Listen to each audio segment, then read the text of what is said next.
Seterusnya, diumumkan bahawa pertandingan keceriaan kelas untuk belanja ganjilan.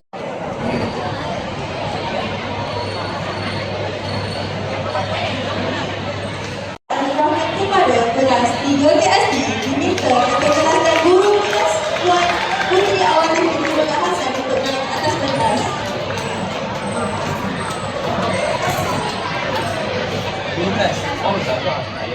Kepada kelas 4 STEM 1 diminta kepada ketua kelas untuk